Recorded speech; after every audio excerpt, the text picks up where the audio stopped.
History calls her a seductress, but psychology reveals she was a master strategist. Hurrem Sultan didn't just survive the lethal Ottoman harem, she completely conquered it. Forget the fairy tales. This is a story of calculated survival and dark manipulation. To understand her power, we must first witness her absolute powerlessness. Born as Alexandra, her innocent world was suddenly shattered by fire, blood, and chains. She was dragged from her home, stripped of her name, and sold like cattle. Most women in her position broke down, consumed by grief and fear. But Alexandra possessed a trait rarer than beauty, supreme emotional intelligence. Arriving at the harem, she entered a golden cage filled with deadly rivals. Beauty was abundant here. Relying on looks alone was a guarantee of failure. She quickly realized the harem was not a home, but a brutal battlefield. The Valide Sultan ruled with an iron fist, and Mahidevran was the favorite. Roxolana had zero status. She was at the very bottom of the hierarchy. This is where the dark psychology shift happened. She stopped reacting and started analyzing. She observed the Sultan from a distance, not as a god, but a man. She saw what everyone else missed. Suleiman was incredibly powerful, yet deeply lonely. While others offered their bodies, she planned to offer him her mind. She began learning his language, his poetry, and the politics of his empire. This was intellectual mirroring. She was preparing to become his reflection. The other women mocked her for reading. They didn't understand her long game. She knew that beauty fades, but a stimulating conversation creates an addictive bond. Her first strategic move was to convert to Islam, gaining respect and freedom. This wasn't just faith, it was a calculated step to elevate her social standing. She became Hurrem, the one who brings joy, a name she would weaponize. Now, she was ready to catch the Sultan's eye, not by chance, but by design. The famous moment, she fainted in his arms, a masterclass in strategic vulnerability. She triggered his hero instinct. She wasn't aggressive, she was a damsel in distress. That night, she didn't just share his bed, she invaded his mind. She spoke to him of poetry and his burdens, unlike any woman before her. The seed was planted, the slave girl was gone, the dark queen was rising. The morning after, Suleiman wasn't just satisfied, he was intellectually intrigued for the first time. Other women chattered about jewels. Hurrem asked him about his campaigns and political burdens. This is mirroring. She reflected his deepest interests back to him, validating his ego. When he left for war, she didn't just weep, she wrote him masterful, poetic letters. Her letters were a blend of intense emotional longing and sharp political observation. On the battlefield, amidst blood and mud, her words were his only sanctuary and escape. She was engineering an emotional dependency.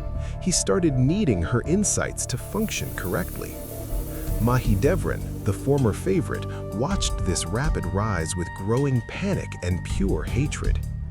Mahidevran rested on her past status and son. She didn't see the rules had changed. Hurrem never rested. Every conversation was a chess move designed to secure her future. Then, the ultimate power move. She gave him a son. Her position was officially solidified. Tradition dictated she leave to the provinces with her son. She absolutely refused to go. She convinced Suleiman to break centuries of protocol just to keep her close to the capital. By staying, she became the center of his world, physically anchoring herself to his power source. The dynamic shifted forever. She was no longer just a concubine, she was his essential partner. Mahidevran realized she was being replaced. Desperation leads to sloppy, dangerous mistakes. The famous corridor attack. Mahidevran physically assaulted Hurrem, creating a crucial opportunity. Hurrem didn't fight back. She took the beating, knowing it would be her greatest victory. Suleiman saw the marks on his beloved's face. His protective rage was absolutely apocalyptic. Mahidevran was exiled forever. Hurrem eliminated her primary rival without throwing a single punch. Lesson taught: never let your emotions dictate your actions in a high-stakes power game. With Mahidevran gone, Hurrem's influence expanded rapidly through the harem like a virus. She began building her own spy network, controlling exactly who had access to the Sultan. But the biggest obstacle remained: Ibrahim Pasha, the Sultan's best friend and Grand Vizier. Ibrahim saw Hurrem as a threat to the state. It was a silent war between manipulators. Hurrem began the slow process of poisoning Suleiman's mind against his closest friend.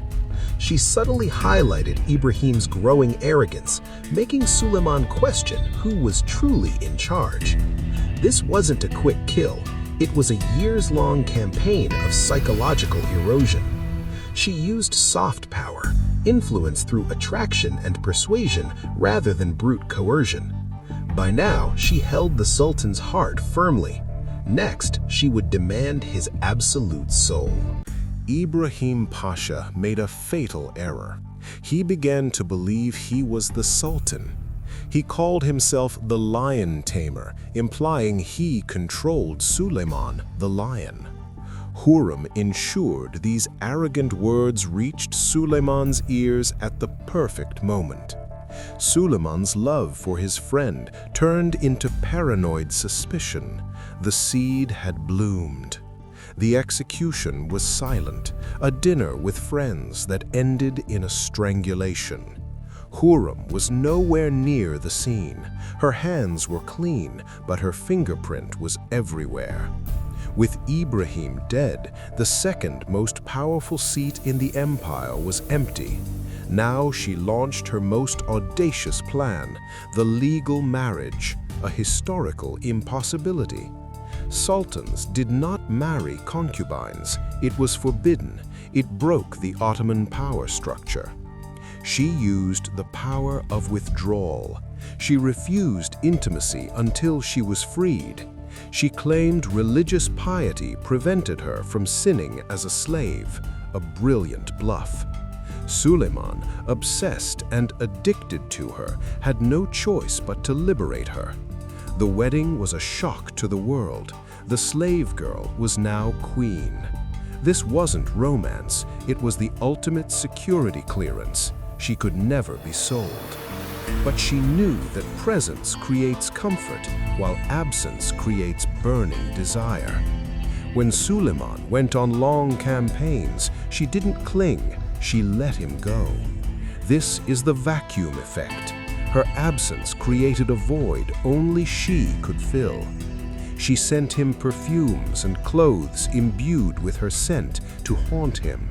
While he conquered lands, she conquered the capital, taking over his administrative duties. She moved from the harem to the Topkapi Palace, entering the center of male power. She used a fire in the old palace as an excuse. Was it an accident? Psychology teaches us crisis is the perfect ladder for the ambitious. By being in the palace, she controlled the flow of information to the Sultan. She became his eyes and ears. He saw the world only through her narrative. Even foreign kings began writing to her, recognizing her as the true co-ruler. She had achieved the impossible. She was a partner, not property. But supreme power requires supreme sacrifice. Her children were now targets. The final phase of her psychology was legacy protection. Survival wasn't enough anymore. She had to ensure her son took the throne, or they would all die. The game was no longer about life. It was about life and death. Having secured her position, she turned to securing her eternal legacy through architecture. This wasn't just charity, it was propaganda. She was buying the love of the people. She knew that beauty fades and flesh rots, but stone stands forever. Yet one final terrifying threat remained: Mustafa, Mahidevran's son and the beloved heir. If Mustafa became sultan, Hurrem and her children would be executed entirely by law. She had to execute her darkest psychological maneuver, pitting father against son. She fabricated evidence that Mustafa was planning to overthrow Suleiman. The paranoia worked. Suleiman, blinded by fear of losing power, ordered the execution of his own beloved son. It was a tragedy for the empire, but a calculated, necessary victory for Hurrem's survival. She had won the ultimate game of thrones. Her son, Selim, would be the next sultan. In her final years, even as her health declined, Suleiman never left her side. The addiction she engineered lasted a lifetime. He was hers until her very last breath. When she died, Suleiman was so devastated he broke tradition and never took another woman. She was buried in a magnificent mausoleum next to him, equals even in death. So what is the lesson of Hurrem Sultan for us today? Stop waiting to be rescued. You are not the princess in the tower. You are the dragon. Lesson 1. Intellectual mirroring. Learn their language. Become their indispensable mental partner. Lesson 2. Strategic vulnerability. Knowing when to be soft is a form of hard power. Lesson 3. The power of absence. Never be too available. Scarcity creates value. Hurrem proved that in a world run by men, the most dangerous weapon is a woman's mind. She didn't change history by being the prettiest. She changed it by being the smartest. Don't just watch her story. Study her methods. Master your own psychology. History called her a witch. We call her a genius. From slave to queen of the world, what's stopping you from building your empire? If you want to decode the dark psychology of other historical figures, subscribe and comment who I should analyze next. Remember, true power isn't given, it is taken strategically.